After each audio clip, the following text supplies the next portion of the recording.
All right, we're gonna watch The Memory Wars by Matt Orchard, Crime and Society. 3 years old. You are getting very sleepy. Deeper. Monk You are considering signing up to the Patreon. You are thinking it is worth it for early access to feature videos and bonuses. Getting something early makes you better than other people. Even if you aren't that suggestible, you are still going to follow on socials. Now you are going to enjoy the video, yeah? We'll begin today's video with a story, and a rather unpleasant one at that. It starts when a young college student in California tells her mother that she is suffering from bulimia and depression and needs treatment. Both bulimia and depression often have hereditary causes, and patients suffering from either or both conditions Jo, danke.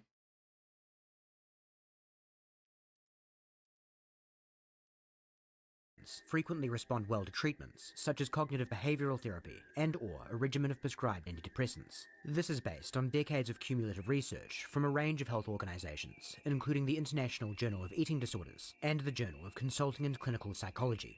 The mother takes her daughter to see a therapist. The therapist does not prescribe cognitive behavioral therapy or antidepressants. She does, however, inform them that up to 80% of patients suffering from bulimia were molested in their childhood. This is based on absolutely nothing. The daughter cannot recall ever being molested as a child, but based on her symptoms, the therapist still thinks there is a high likelihood she was, and encourages the young woman to spend the coming days and weeks digging a little deeper. And so she does. The young woman, still not receiving anything recognized by medical literature as effective treatment for bulimia or depression, begins actively trying to recall memories of being sexually abused as a child. And over time, they start coming to her in what she describes as sort of black and white freeze frames, moments throughout her childhood from the age of 7 to 16, where she was molested by her father, and even at one point, forced to perform oral sex on the family dog. Wait, But is this despite the real? fact that the memories the therapist thought might be there are seemingly starting to surface, the young woman admits that she still has some doubt as to their validity. And Or so are the these therapist's memories next fake? course of action is to inject the young woman with 750 milligrams of sodium amytal, a drug known to dramatically lower inhibition and induce hypnotic states. The young woman is told that this will help clear up any misgivings she may have about the truth behind her recovered memories, as sodium amytal is a truth serum, and once she is under its influence, she will be rendered incapable of telling anything but the truth. This again is based on absolutely nothing.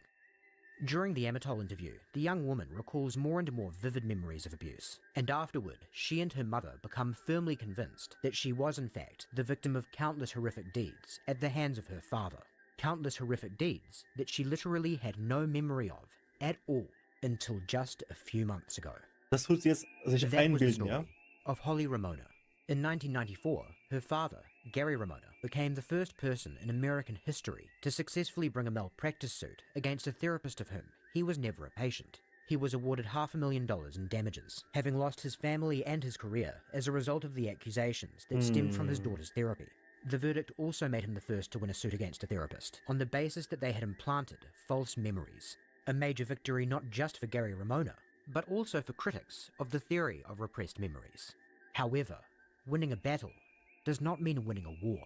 Many mental health professionals continue to maintain that repressed and recovered memories are an all-too-real phenomenon, and Gary Ramona remains estranged from his family. His daughter and ex-wife are still adamant that Holly's recollections of abuse were absolutely genuine, as are the people who treated her, though even some of them aren't quite sure about the whole dog thing. Dude.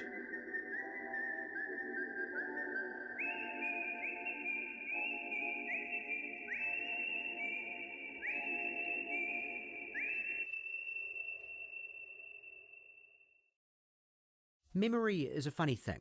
We rely on it for so much, even though it isn't exactly reliable. There's a good chance you've recently been in a situation where you were absolutely certain something happened in a particular way, only to be confronted with proof that that's just not so. It happens all the time, and for the most part, we just accept it as a fact of life. A person's memory is not an exact record of what happened at any given moment in the way a video camera is. It is malleable and prone to being distorted by any number of factors we have no control over. That isn't to say, however, that your memory is something you should put absolutely no stock in. You might get someone's name wrong once in a while, or be certain you parked in a different spot on occasion. But unless you're suffering from a serious cognitive disorder, you're not going to wake up tomorrow to find you don't remember where you work, and can't figure out why you're not sleeping next to Mila Kunis. Your memory does tend to have your back when it comes to the big stuff. As a rule, it will not completely wipe significant events wholesale, nor will it make up vivid experiences that never happened at all. As a rule. But are there some conditions under which your mind could do either or both of those things? These two questions have been the source of much controversy over the years, and although both are often asked in the same breath, they're worth examining separately. Yes and we'll yes. start with the notion of the brain wiping memories. Actually, not you just can't really inconsequential erase, ones, but you like can a always conversation you might have had with someone at a party, but what could be some of the most significant moments in your life. Barring a neurodegenerative disease like Alzheimer's, can your brain simply get rid of things like that? This guy thought so. You likely recognize him as Sigmund Freud, the founder of psychoanalysis, and a man whose legacy is divisive for all sorts of reasons, not least of which is his contribution to the notion of repressed memories. Back in his heyday during the 1890s, Freud treated many female patients who had been deemed to suffer from hysteria.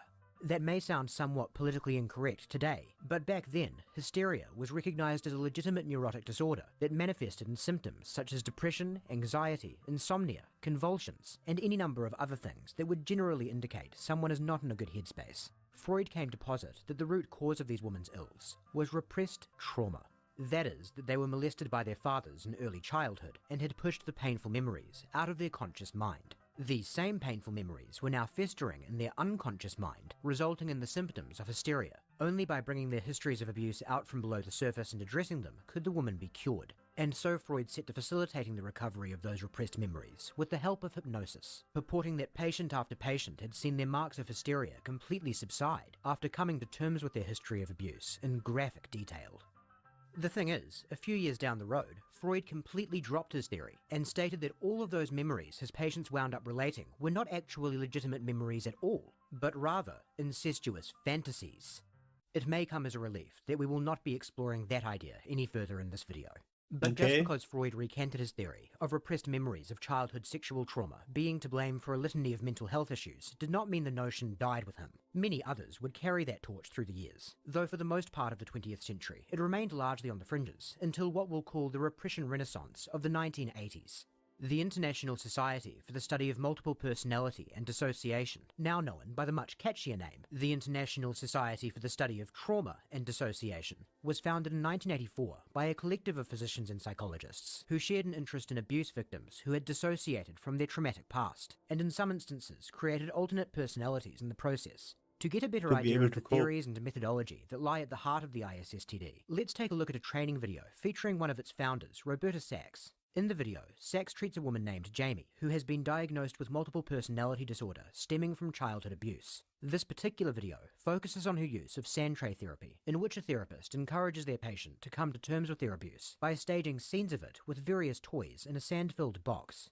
It consists of two different therapy sessions. The first is Jamie's sand tray session, filmed in the late 80s during Jamie's inpatient treatment at Rush University Medical Center in Chicago. The second is a follow-up counseling session with Sachs several years later. Fair warning that the following footage can be disturbing at times, as well as rather confusing, given the nature of Dr. Sachs' treatment and the diagnosis of her client, but we'll do our best to explain what's happening as we go.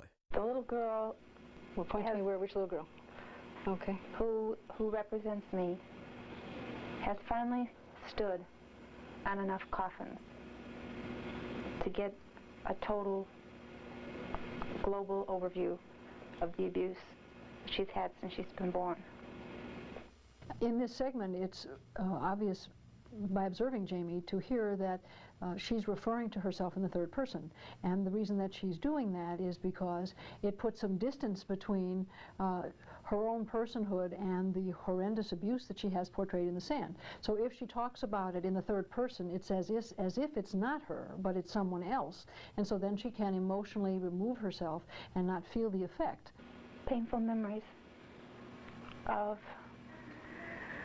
children being cut up and eyes being taken out, animal sacrifices. Where are the animal sacrifices? There's a cat being sacrificed over here, a small one. The sexuality with infants and with myself. The upside down crosses. And I guess because of yesterday's yesterday, seems like yesterday, last week's abreaction of the abortion of one of her babies. She sees them all clearly lined up in a circle before her. What the You mean all fuck? the babies That I've had. that you've given birth to? Yes, that I've given birth to, either sacrificed or aborted. If your hands would answer for me, if there are parts inside that in fact not only remember making that tray, but remember having the feelings as they talked about that tray. Yes, horrible Are there picture. parts inside, everybody listen, are there parts inside who remember crying and being choked up when talking about all the babies that were no longer, all the babies that you had, or that the body remembers having? There were no babies. Hmm? There were no babies. No babies? No. There's a yes finger that's right there. And as far as you're concerned, there were no babies. At this moment, Dr. Sachs is speaking to one of Jamie's alternate personalities, or alters. This alter is a young girl called Becky. As you've just heard, Becky is claiming that the scenes of torture, animal sacrifices, and multiple abortions that Jamie staged in the sand tray earlier are a fiction. Dr. Sachs, anticipating these sorts of contradictions, has trained Jamie, the executive personality, as well as her other alters, to be able to speak via hand signals when a different personality is in the driver's seat. So what's happening now is that while Becky is denying the abuse with her words, Jamie is reasserting that it did in fact happen with her hand. All before the age of what? There goes my devil. 20, the last one was at 26, but I was married already. And the first one was at Age 10. 10. So between 10 and 26, you had 12 pregnancies, correct? Correct. The little girl will not look at any of this stuff. She was looking backwards at the little ones that are still inside of her, of the little one that's trying to stand up, the little one that's still crawling, of the little boys and the little girls that are still in there, of the 10-year-olds and the teenagers. And she was looking back at Mommy, who still holds power to her and still holds the ring. And outside of them is anger. I'm angry. I'm angry that it's taking so many goddamn people to put me together again. Let me ask you a question. How many people do you think it took to put you in so many pieces? Many more than it's taking me to put together. That's right. You got it. They're my babies. Yeah. So to recap, Jamie's therapy session has yielded claims of witnessing animals being sacrificed and having a dozen pregnancies between the age of 10 and 26, some of which were aborted, while others produced infants that were raped, mutilated, and sacrificed. At this point, you might be wondering, what's the explanation for this? Do Roberta Sachs and her colleagues perhaps hold the opinion that victims of abuse, in the process of dissociating with their trauma, create fictional scenarios in their mind that are so barbaric as to serve as a kind of distraction from real memories that, while not as graphic and horrifying, are actually more painful to relive, simply by virtue of the fact that they really did happen? No. That's a slightly more palatable theory we just made up right now. It is the conventional wisdom among the ISSTD and their associates that the sorts of disclosures Jamie made during her therapy session are, at least in the main, totally grounded in reality. Listen to them yourself. It's not uncommon for an adult to suddenly recollect events which were occurring when they were small. Es ist andersrum, ja, ich that hab's had been auch so completely held in a hab state ich of mir auch amnesia. gedacht. And during the course of treatment, they begin to recover and report events of a satanic type. And these can be such things as having adults participate in human and animal sacrifice, even as young as 3 years of age, having their hands wrapped around a knife and committing a sacrifice and then remembering this. One woman had called the police 25 years later in the course of her treatment when she remembered some things that happened to her as a child. Take one of my patients. She refused to kill someone. She refused to sacrifice a baby. And so they took her pet cat and they tied it to a pole and wrapped it up like a mummy and gradually put it into a fire, a little more and a little more at a time, so that it screeched, and she saw her own pet destroyed this way finally. They then told her they were going to do this to her and wrapped her up like this, like a mummy, with only her eyes showing. Then told her instead that they were going to bury her alive and threw her into an open grave and covered her with dirt. And then finally, after several minutes, dug her back up, unwrapped her in part, and said, "Now, are you willing to do anything we tell you to do?" When they come out of this kind of threat, it's pretty hard for them to tell a story straightforwardly, and without at some point, under questioning, having doubts if they should continue to be truthful and honest. When we began to get children in our practices who, well, in the beginning really weren't talking about any abuse because they were terrorized into silence about what had happened to them, but ultimately over time, in the course of play therapy and with a lot of reassurance and help from the therapist, began to reveal that there's been terrible kinds of abuses in out-of-home care settings, such as preschools and daycare. Animal killings and blood rituals, and even human sacrifice, including the child being forced to perpetrate in that sacrifice. We're finding that you can abuse 100 children ritualistically with all the overlay of terror and brainwashing that's been discussed, and pretty much 100 children will keep the secret of their abuse until there's some kind of intervention.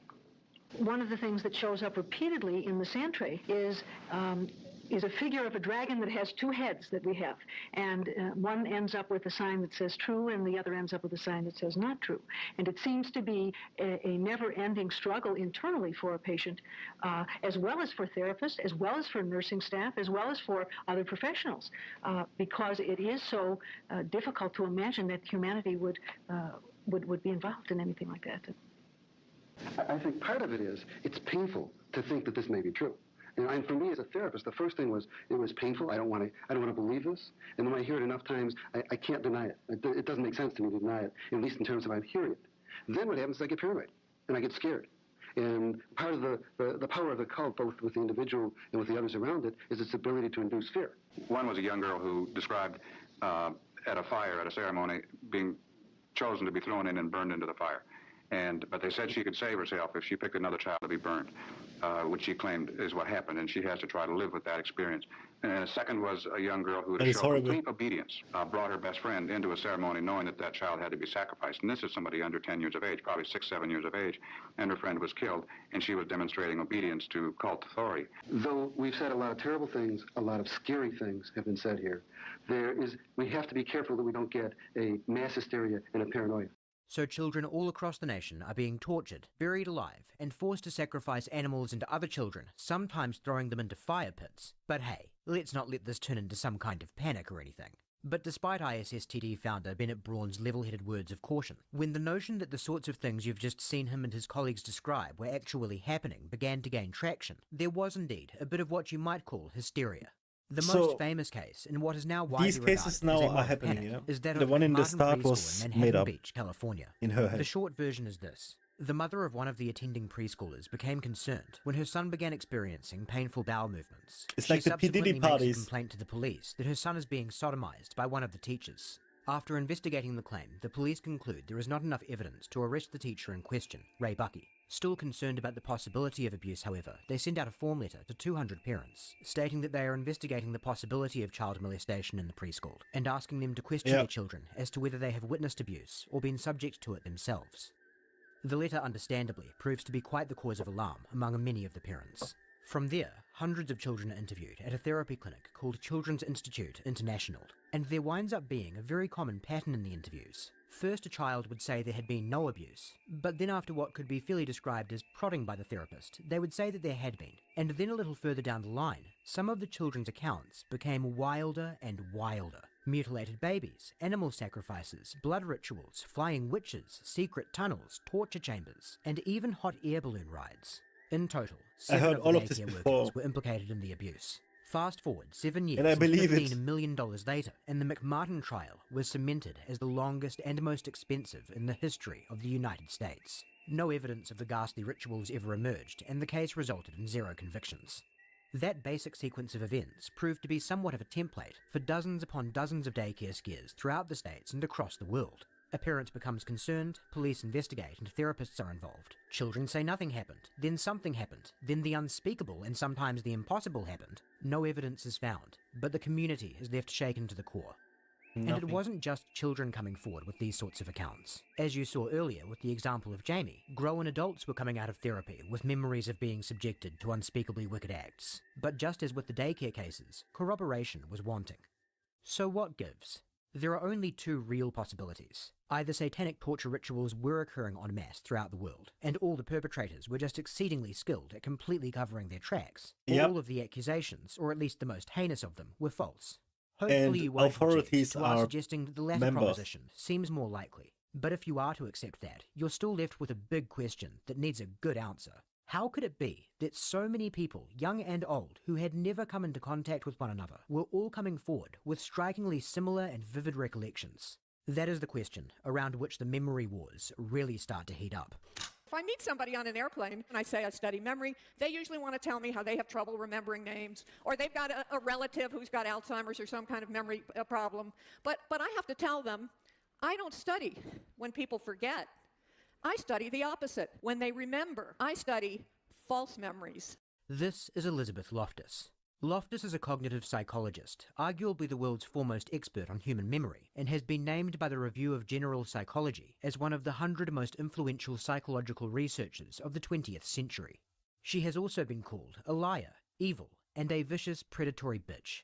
It's not exactly typical for a researcher to inspire such a level of vitriol. So what is it exactly about Loftus's study of false memories that has caused her to be the recipient of so much praise and contempt? Well, the praise part is quite straightforward. Early in her career, in the 1970s, Loftus ran a series of studies that were able to demonstrate that a person's memories can be significantly altered by suggestion.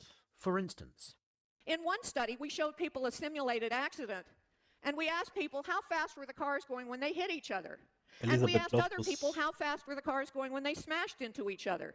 And if we asked the leading smash question, the witnesses told us the cars were going faster. And moreover, that leading smashed question caused people to be more likely to tell us that they saw broken glass in the accident scene when there wasn't any broken glass at all. In another study, we showed a simulated accident where a car went through an intersection with a stop sign, and if we asked a question that insinuated it was a yield sign, many witnesses told us they remember seeing a yield sign at the intersection, not a stop sign. The susceptibility of memory to suggestion So is known as the manipulative. misinformation effect, and Loftus's research on it is responsible for a paradigm shift in how evidence such as eyewitness testimony is treated by the courts. But of course her academic work did not stop there. Later she became interested in whether the power of suggestion could do a lot more than simply alter someone's memory of an event I will that watch did her happen. TED Talk. And her work on that question thrust her into the national But not on conversation stream, about the 'cause we're sudden gonna boom get, in abuse accusations. Copyright. University of Washington psychologist Elizabeth Because of Loftus says thousands of innocent people are being charged with abuse. Her book, The Myth of Repressed Memory, alleges that memories of abuse often are planted by ill-trained therapists. Even though the patient says no, the therapist sometimes presses this sex abuse agenda, maybe interpreting dreams as evidence of memories breaking through, maybe doing hypnosis. How does, and this how does climate of suggestion, something like this come to I be that fear, it's like a is leading common thing some patients to that they develop false beliefs press and on the false memories. sexual? Loftus cites as evidence an experiment she's conducting on volunteers at the University of Washington. Her research associate, studied like Jackie this. Pickerel, has been able to plant false childhood memories in 25% of their subjects. She does so by first obtaining from a parent several real-life experiences from the subject's childhood. She mixes them with a couple of made-up experiences, like getting lost in a shopping mall, and has the subject try to recall all of them. This is the time that you actually were lost from your parents for a little while. I was lost from my parents. This subject initially has no memory of being lost in the mall. But in a highly suggestive environment, not unlike some therapy sessions, Pickerel begins implanting one. You were separated from mom and dad. How might you have reacted? I'm sure that I was like very frightened and stuff. Do you ever remember hearing your name on the PA system? Yeah, I do remember that. Could it have been this time when you were 5? It could have been. Only a week later, the false memory of being lost has taken root. Do you remember being lost? Yeah, I feel like that initial panic when you realize that your mom and dad aren't there anymore. And then the next memory I have after that is going to the security station and then hearing them call my mother and father's name over the loudspeaker. Well, in fact, being lost was false. Really? Yeah. I never was lost. I had to have been lost.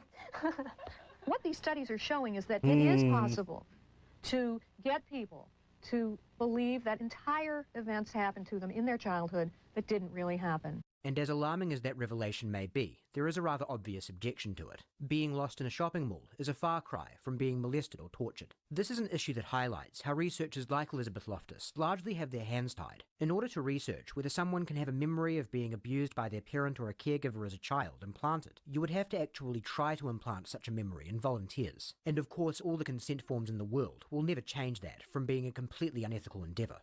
However, while we can't create an experiment like that, we can look at case studies that seem to fit the bill of Loftus's hypothesis that a suggestive therapist can convince their patient of abuse that never occurred. And as it happens, we have such a case study in the woman we saw earlier in the video. Roberta Sack's patient Jamie has recanted all of her accounts of ritual abuse. She is adamant that nothing she showed in that sand tray ever happened. She does not have multiple personalities, and it was the therapists that messed her up, not her parents. While we're not in a position to see everything Sachs and her colleagues said to Jamie from day one, the training tape does contain some interesting moments that illustrate how suggestion can be much more subtle than stating aloud a specific thing that may have happened. What I'm aware of is the complexity of working with the ritually abused client, and how one's never sure how much progress has been made because there is a continuing cycle of reverting back to denial of anything ever having happened, or to dissociating what has happened instead of maintaining the association in the here and now, so that the reality of the past is the reality of the present. It just is an unending battle. Recall that when we played the session earlier, Jamie's alter, the child named Becky, stated that there were no babies. There were no babies. There were no babies. No babies? No. The idea that Jamie, when speaking as herself or through an alter, could be expressing the truth when denying the ritual abuse instead of affirming it is clearly not on the cards for Dr. Sachs. Any denial is a reversion, antithetical to progress in her treatment. You can see this dynamic in action while Dr. Sachs counsels Jamie. In this clip, Sachs and Jamie have just reviewed the tape of her sand tray session from several years prior. Sachs is now talking to Jamie, or in theory, Becky, about a trip they took to Epcot. You like the small world? Yeah, I'm putting to imaginations. He was fun. Let me have Jamie back. Okay. Not that I don't want to talk to you. It's nice to see you. Okay, you heard that? Did you just hear that? Yeah. Okay, so Becky was there, but you were also there at Epcot, right? Okay, and you saw a small world, and you saw imagination. You saw all the wonderful things that children would like to have if they could close their eyes and make a magic wish, right? Yeah. Why haven't you created that kind of history for yourself? Why is what's in the sand tray instead of the wonderful things you saw at Epcot? To many viewers, it may come across like Dr. Sachs is asking Jamie why she can't focus more on positive things. But that is not actually her angle here. Sachs does not believe the abuse that Jamie staged in the sand tray was made up. What she's insinuating is that if Jamie were making things up, it would follow that she would make up wonderful, happy things. Right. The abuse must be real, because no one would want to imagine such a thing. Okay. Because you say you made it all up. So if you're going to make something up, I want to know why that? What child creates a world that is so full of horror and can't create anything lovely if she's had a normal childhood? Tell me that. So much of what is going on here is unspoken. What Dr. Sachs is asking, what kind of person with a normal childhood would choose to make up something horrific instead of something lovely, is actually a very good question. Perhaps someone in a fragile mental state that has been severely exacerbated by drugs, hypnosis, and other questionable therapeutic practices. But in the tone she uses, and the accusatory, skeptical look she shoots at Jamie when asking the question, it is again clear that she is not actually asking Jamie what led her to make up the abuse, but instead conveying disbelief and disapproval at the notion that she did. I remember saying that there was just this absolutely crazy feeling inside that I have to be the most wicked person in the whole wide world. And I want to be. I want to be the most wicked, awful person in the whole wide world. And I couldn't find enough wicked stuff to put in the sand. I wanted more. Jamie? What? When were you born? What? Not the body. When were you born? In May of 87. In May of 87. Okay, you're going to have to pay very close attention now, because this gets rather confusing. Jamie was clearly born much earlier than May of 87, because if that was her real birthday, she would be a small child at the time this was filmed in 1991. Jamie began inpatient treatment at Rush University Medical Center, Chicago in the mid-80s. That's where a lot of the theories and practices of the International Society for the Study of Trauma and Dissociation were initially developed. During her treatment for depression and compulsive behavior, several alternate personalities, including young Becky, were supposedly discovered. In the course of her years at Rush, Jamie, the host or executive personality, became what you might call better integrated with her alters, to the point where she could control them and function in the outside world. The result of that integration was essentially the creation of a new person who is now the executive personality. So Sack's premise is that the Jamie that you're watching now is a different Jamie from the one that entered the hospital. Now keep that in mind for the next 40-odd seconds. And you're sitting here now telling me, and using the present tense I just wanted to put everything that I could that was wicked in the sand tray. Did you just say that? Yes. Was it you that just said that? Did those words come out of your mouth? Yes. Okay. Did they feel like they were your words?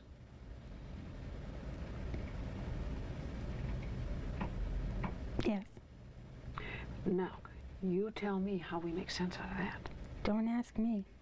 What's going on here is Sachs is scrutinizing Jamie's claim that what she put in the sand tray was driven by a desire to put out as much wickedness as possible. What she is driving at is that present-day Jamie should not be expressing from a first-person perspective any motivations for having made that tray, because the Jamie sitting in this room did not exist at that time.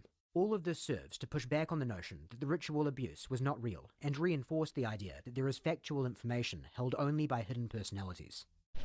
Well, you have some pretty heavy issues to deal with that don't have any easy answers. But one thing I know, and that is if you choose to spend forever on true and not true, you're never going to learn how to be a human being. You're never going to experience what it is to be something other than empty.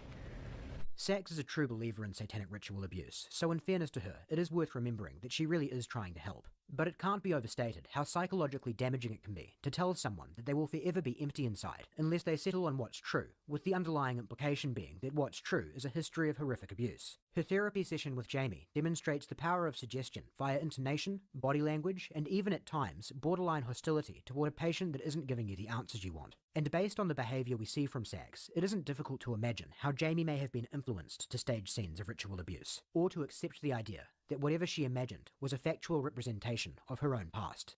Which links back to an explanation as to what might account for the sudden avalanche of daycare abuse allegations in the late 80s and early 90s. People are generally very good at picking up on what other people want from them, and, as a rule of thumb, want others to approve of them. This applies all the more to small children, so when they're sent to a therapist who already suspects abuse, and they don't initially confirm those suspicions, they will very often pick up on the signals of disapproval they get back, whether they be verbal or non-verbal, intentional or subconscious. And when they receive encouragement upon saying that maybe something did happen, things continue to escalate. You might still wonder how in so many instances things escalated to the dizzying heights of satanic mass murder, and there isn't one catch-all explanation for every case. But suffice to say, it isn't actually that difficult to get from point A to point B if the therapist treating the child believes in that sort of thing and is ready to read into certain behaviour. Check this out. All of those animals go in the grinder. Does anything else go in the grinder? Yeah. And in it goes. Yeah. In it goes. What we're seeing here is how children will reenact the rituals in which they have been involved. This one involves what they called the grinder. It took a while for us to know what the grinder was. The grinder is where human and animal body parts are pulverized, then the remains are eaten by the rest of the cult members who stand around the grinder and chant while the pulverization is taking part. So that's the short explanation for how the satanic panic era occurred. Parent suspects something, kid won't confirm anything, kid sees a clinician of some kind who believes in stuff like giant body part grinders, kid starts confirming things, story makes the news, more parents get concerned, more kids go to see grinder ladies, and things just sort of snowball from there. A bit reductive maybe, but that is there is some more or less proof what in the this, phenomenon though. boiled down to. Though while the Satanic Panic is probably the most famous era within the memory wars, it is not representative of the entirety of the debate, and it would be unfair to present tales of animal sacrifice and babies being thrown into fire pits as the beginning, middle and end of the repressed memory argument. A good note on which to circle back to Holly Ramona, the young woman suffering from bulimia and depression who came out of therapy certain she was molested on numerous occasions by her father. There were plenty of questionable decisions made by the people treating her that we alluded to in the beginning of this video. But when actually listening to Holly speak, it becomes increasingly difficult to write off her recollections as being entirely conjured by unscrupulous therapists. Children who are abused, we're caught. Either way we go, we can't win. We say something when we're younger, they say they're too young, how could that happen? We say something when we're older and we feel safer, well, it happened so long ago. Either way, you get attacked. Do you get a feeling now as to why you feel you repressed all those memories? Looking at the response that what happened in trial and with the verdict and the press, it's very scary to say something knowing that most of the people aren't going to believe you, and they're going to make you out to either be crazy or fantasizing. They're not going to understand. And why do you think you initially repressed them? Because they were so traumatic? I think because they were so traumatic. I had to survive. I had to go on, wake up in the morning, and go to school. And to do that, you can't have this in the back of your mind. Yeah, everything They're she my says memories, is... and it happened to me. I know my Makes father. sense. I lived the situation, and unfortunately, they didn't come out in the way that I wish I could present them in a real nice, neat package, you know. But this is how they came out, and this is how child abuse sometimes works. But it's hard for me to believe that 11 years went by, and at age 16, you know what's happening to you at 16 if you're being sexually molested. And for her to, 3 years later, she remembers she was sexually molested for that long. But she was beginning to have some flashbacks. She didn't know exactly. I think those are real good questions, because I think it's normal for everybody to think that. How could you repress something so terrible, and it was such a close age range? What I want to say is that I wish it was a dream. I would give my life if it could be a nightmare and not be true. But the reality is it is true, and the reality is so painful, you don't want to remember it. That's why you repress it. Sincere and She's resolute, so Holly convinced. Ramona is not the picture of the confused, easily manipulated girl that might come to mind when simply hearing her story from another person. And her example is one that encapsulates what can make the subject so difficult to explore. For on one hand, there are plenty of reasons to be dubious about the therapy that precipitated her disclosures. But then on the other, we simply weren't there. And there is no escaping the nagging feeling that there is a special place in hell for us if we doubt her and she is telling the truth. And that phrase, in and of itself, represents a very important caveat. While some do doubt that she is telling the truth, literally no one, not even the father she is accusing, thinks that Holly Ramona is lying. Anyone who has recovered memories of abuse, whether they be real or implanted, is going to come across as sincere because they're going to believe what they're saying in either event. As to whether others believe it, well, in situations like the Ramona case, that's very tricky, because when you weren't there, and you can't know, you're left with the possibilities of either condemning an innocent man of just about the most wicked thing a man can do, or further traumatizing a young woman who's only just been able to come to terms with her Imagine the abuse, father's life. which is why the Ramona jury Everybody essentially involved tried is to split the difference. so horrible. They did find in Gary Ramona's favour, but the $500,000 they gave him was a fraction of the $8 million that he was asking for. The jury foreman would go on to explain that while they were convinced Holly Ramona's therapists were less than cautious, and at least some of her memories may have been implanted, on the question of Gary Ramona's total innocence, they just weren't sure. So to revisit those two core questions that were posed at the outset of this video.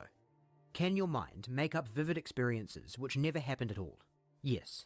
Studies such as those pioneered by Elizabeth Loftus have consistently demonstrated you can manufacture memories with no basis in reality, especially And can without you some erase help. no? Exactly how vivid and traumatic an implanted memory can be is still a matter of some contention, but anecdotally, people with stories like Jamie's seem to indicate the answer is pretty damn vivid and traumatic indeed. Can your mind completely wipe these sorts of events wholesale? Probably not, but sort of kinda maybe, it's tough. No. A broad consensus among researchers of memory is that while it is very prone to distortion, it is actually significant events, your highest highs and your lowest lows, that you are more likely to remember and recall accurately. In most instances of someone who's experienced serious trauma, the thing they will need the most psychiatric help with is thinking less about what they've been through. However, you can't take what's typical as being the final word on what's possible.